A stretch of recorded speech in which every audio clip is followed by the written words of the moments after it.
नमस्कार प्यारे दर्शकों, मैं आपका ज्योतिष मित्र आदित्य द्विवेदी।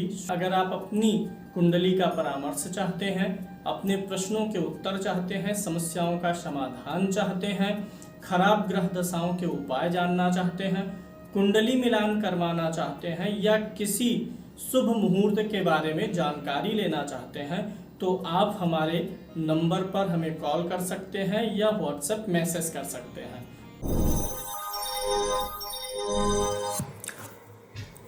आज मैं आपको बताऊंगा कि आपकी जन्म कुंडली में कौन सा ग्रह है जो प्यासा है, प्यासा ग्रह, उसके बारे में बात करेंगे और हर भाव में उसके फलादेश के बारे में बताएंगे। इसके पहले अगर आप अपनी जन्म कुंडली का परामर्श चाहते हैं, कुंडली मिलान करवाना चाहते हैं, खराब ग्रह दशाओं के बारे में जानकारी चाहते हैं, तो आप हमसे इस नंबर पर संपर्क कर सकते हैं। प्यासा का दूसरा अर्थ होता है त्रिशित। त्रिशित ग्रह या प्यासा ग्रह की पहचान पहले मैं करना बता देता हूं, फिर उसके बाद हर भाव में फलादेश। सबसे पहले तो आपको यही देखना होगा कि क्या कुंडली में कोई ग्रह ऐसा है जो त्रिशित हो, प्यासा हो। इसमें जो मुख्य सूत्र काम करता है वह जल राशियों का जो है सूत्र काम करेगा। कुंडली में, हर कुंडली में कर्क, वृश्चिक और मीन, ये तीन राशियां ऐसी होती हैं जो जल राशि हैं। तो आपको कुंडली में देखना पड़ेगा कि आपकी जो कुंडली में कर्क, वृश्चिक और मीन राशि कहां पर है, क्या उसमें कोई ग्रह बैठा हुआ है।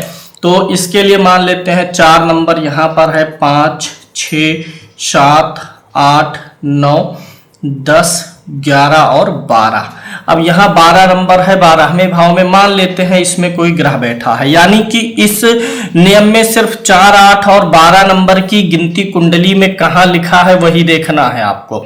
जल राशि में अगर कोई ग्रह बैठा हो कुंडली के किसी भाव में, 4 नंबर की गिनती पर 8 या 12 नंबर की गिनती पर कोई ग्रह है तो उसे लीजिए। मान लेते हैं कि यहाँ पर जो है 4 नंबर है, जल राशि है, यहां पर किसी ग्रह को मान लेते हैं। चलिए मान लिए कि यहां पर बुध बैठा हुआ है।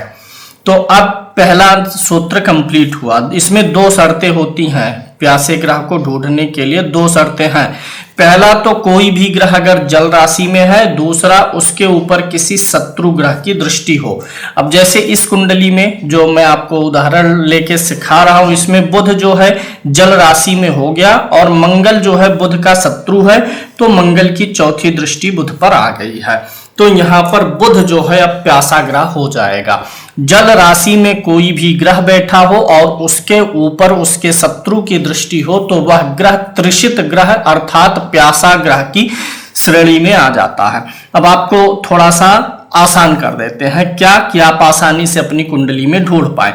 अगर आपकी कुंडली में सूर्य जो है 4, 8, 12 नंबर की गिनती पर कहीं बैठा हो और उसके ऊपर अगर सूर्य का शत्रु कौन है, शनि, अगर शनि की दृष्टि आ जाए, उसके ऊपर शुक्र की दृष्टि आ जाए, राहु की दृष्टि आई हो या केतु की दृष्टि आई हो, तो सूर्य आपका प्यासा ग्रह कहलाएगा।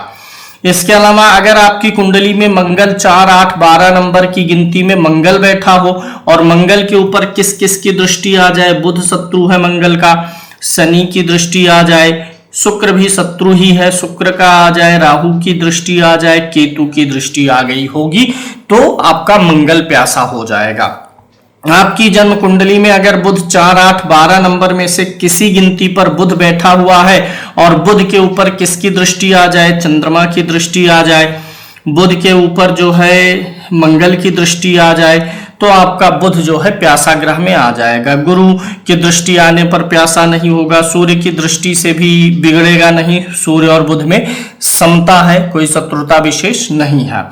बुध के बाद हम अगर गुरु को ले लें, अगर आपकी कुंडली में गुरु 4, 8, 12 नंबर की गिनती में किसी में बैठा हो और गुरु के ऊपर शुक्र की दृष्टि आ जाए, शुक्र जो है गुरु का प्रबल शत्रु है, राहु की दृष्टि आ जाए, केतु की दृष्टि आ जाए, तो आपका गुरु प्यासा ग्रह में आ जाएगा।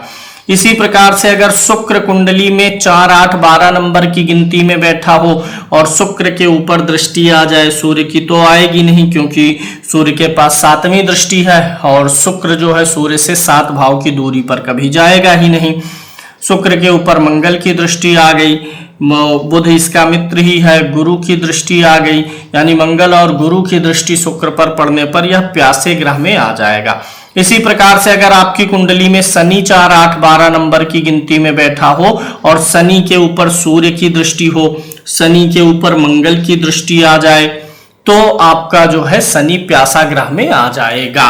राहु केतु के लिए भी यही नियम है, लेकिन राहु केतु के ऊपर जो दृष्टि पड़नी चाहिए वह 7वीं दृष्टि ना पड़े, कोई दूसरी दृष्टि पड़े। जैसे मान लीजिए कि इसी कुंडली में राहु यहाँ पर मीन राशि में है, अब केतु तब यहां होगा। अब मंगल अगर 7वीं दृष्टि डालने आएगा तो मंगल खुद पीड़ित हो जाएगा केतु के साथ। तो राहु केतु अगर 4, 8, 12 नंबर वाली राशि में कुंडली पर हो तो राहु और केतु के ऊपर 7वीं दृष्टि वाला असर नहीं जाना चाहिए। अब जैसे राहु यहाँ मीन राशि में हो गया और मंगल यहाँ पर हो गया, तो 1, 2, 3, 4 मंगल ने राहु को देख दिया, लेकिन राहु मंगल को नहीं देख रहा है। लेकिन जब आमने सामने वाला केस होगा तो राहु को मंगल जब देखेगा, राहु पे मंगल की 7वीं जाएगी, तो इधर से राहु भी मंगल को देखेगा, तब यहां पर यह असर नहीं आएगा। यानी राहु केतु अगर जल राशि में बैठे हैं तो राहु केतु के ऊपर उनके शत्रु ग्रह की 7वीं दृष्टि के अलावा अन्य दृष्टि जानी चाहिए। जैसे मंगल की 4वीं, 8वीं चली जाए, गुरु की 5वीं, 9वीं चली जाए, तब माना जाएगा। शनि तो मित्र ही होता है। अब आप इस प्रकार से प्यासे ग्रह की पहचान करना सीख गए होंगे। अब इसका परिणाम क्या होता है? अगर जन्म कुंडली में कोई भी ग्रह प्यासा है और वह जिस भाव में बैठा होगा उस भाव से संबंधित असंतुष्टि का आभास जीवन भर होता रहता है। चूंकि यह कौन सा ग्रह है? प्यासा ग्रह होगा, तो जिस भाव में बैठेगा उस भाव की प्यास खत्म होने ही नहीं देगा। उस भाव की का जो है पूर्ण रूप से जब हमें किसी भी चीज का सुख मिल जाता है तो उस चीज की प्यास हो जाती है खत्म। और ऐसे ग्रह का शब्द प्यासा मतलब क्या हो गया? तृषित। तृषित मतलब क्या होता है? तृष्णा। उस भाव की तृष्णा जीवन से खत्म नहीं होने देता है। अगर लगन में कुंडली के पहले भाव में ऐसा ग्रह मिलेगा, तृषित ग्रह मिलेगा, तो व्यक्ति अपने ओवरऑल जीवन से ही संतुष्ट नहीं रहेगा। अपने पूरे जीवन से, सौभाग्य से, भाग्य से, सेहत से, अपने व्यक्तित्व से ही वह असंतुष्ट रहेगा।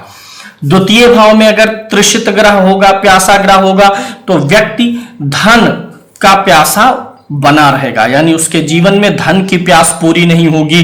द्वितीय भाव कुटुंब का है, कुटुंब का जो है प्यास बना रहेगा, अर्थात कुटुंब उसका जो है उस स्तर पे सहयोग नहीं करेगा, कुटुंब से सहयोग नहीं मिल पाएगा। तीसरा भाव भाई बहनों का है, भाई बहनों से एक जीवन की जो पूर्ण संतुष्टि है, खुशी है, वो नहीं मिल पाएगी। तृतीय भाव पराक्रम का है, व्यक्ति खुल के जीवन भर पराक्रम नहीं दिखा पाएगा। चौथा भाव घर का है, गाड़ी का है, जमीन का है, तो घर, गाड़ी, जमीन, भूमि, भवन, वाहन और चौथा परिवार का भी है। वहां पर जीवन भर कुछ न कुछ प्यास बनी रहेगी, असंतुष्टि बनी रहेगी, पूरा नहीं हो पाएगा। आपका सुख, साधन, वैभव जो है उसमें तृष्णा हमेशा बनी रहेगी, वह आपके जीवन को प्यासा रखेगा। पंचम भाव में बनेगा तो संतान पक्ष आपको जीवन में प्यासी रखेगी, यानी संतान पक्ष से जीवन में आपको पूर्ण रूप से पूर्ण आनंद और संतुष्टि नहीं मिल पाएगी। उच्च शिक्षा का भाव है, वहां पर भी अवरोध आ जाएगा।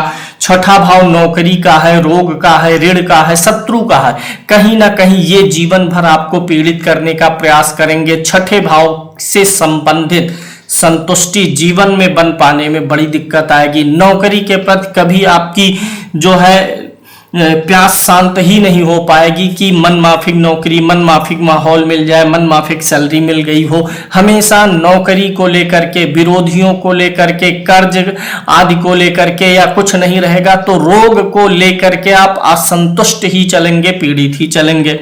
सप्तम भाव में यही योग बनेगा तो आप की असंतुष्टि जीवन भर बनी रहेगी अपने जीवन साथी के प्रति, यानी वैवाहिक जीवन आपका पूरा कैसा बीतने वाला है? प्यासा बीतने वाला है, तृषित बीतने वाला है। तो मुदित होता है इसका अपोजिट, मुदित मतलब एकदम से संतुष्ट, और तृषित मतलब जो होता है असंतुष्टि से युक्त, संताप से युक्त। तो अगर 7वें में बनेगा तो दाम्पत्य जीवन आपका तृषित हो जाएगा। अष्टम भाव में बनेगा तो अष्टम भाव किस चीज का है? अष्टम भाव है आपके जीवन के गूढ़ रहस्यों का, आपके जीवन में जो गोपनीय बातें हैं, गोपनीय चीजों को सीखने का है, जीवन का सार इसी भाव में है, शरीर निर्माण की प्रक्रिया इसी भाव में है। तो स्वास्थ्य के प्रति आप जीवन भर असंतुष्ट रह जाएंगे। आप जीवन में किसी चीज की गहराई में पहुंचना चाहेंगे लेकिन पहुंच नहीं पाएंगे। नवम भाव में होगा तो भाग्य आपका प्यासा रह जाएगा। दसम भाव में होगा तो ये कर्म का भाव है, आपका जो है कर्म भाव ही प्यासा रह जाएगा, यानी कर्म भाव आपको जीवन में पूर्ण रूप से संतुष्टि नहीं दे पाएगा, जीवन भर असंतुष्टि लगी ही रहेगी। नौकरी में कर्म करना है, व्यवसाय में भी कर्म करना है, नौकरी व्यवसाय के इतर भी जीवन में कर्म करना है, कर्मों की संतुष्टि आपके जीवन में नहीं आ पाएगी अगर दसम भाव में कोई प्यासा ग्रह बैठा होगा। इसी प्रकार से अगर एकादश भाव में कोई प्यासा ग्रह बैठा होगा तो इच्छाएं और उपलब्धियों को पाने में जो है ये दिक्कत कर देगा, जीवन भर असंतुष्टि बनी रहेगी। इच्छा, अभिलाषा, उपलब्धियों को पाने के लिए आप हमेशा लालायित रहेंगे लेकिन वो तृष्णा शांत होने वाली नहीं है। द्वादश भाव में इसी प्रकार से बनेगा तो आपके जीवन में खर्चों की असंतुष्टि बनी रहेगी, यानी खर्च आपके बेवजह के होते रहेंगे। इन्वेस्टमेंट वगैरह का भी भाव यही होता है, दूर यात्रा का, विदेश गमन आदि का भी भाव होता है। कुल मिलाकर के जिस भाव में प्यासा ग्रह बैठेगा वह भाव आपको जीवन भर प्यासा रखेगा। तो प्यासा ग्रह की पहचान करना, उसका फलित हमने आपको यहाँ पर बता दिया है। हमारी पुस्तक ज्योतिष समुद्र आ चुकी है। जो लोग ज्योतिष समुद्र पुस्तक बाई करना चाहते हैं, खरीदना चाहते हैं, वो भी हमें व्हाट्सएप कर सकते हैं बुक को लेकर के। और 999 बुक की कीमत है 999 रुपये, विद कुरियर चार्ज है। हम उनको किताब भी भेज देंगे।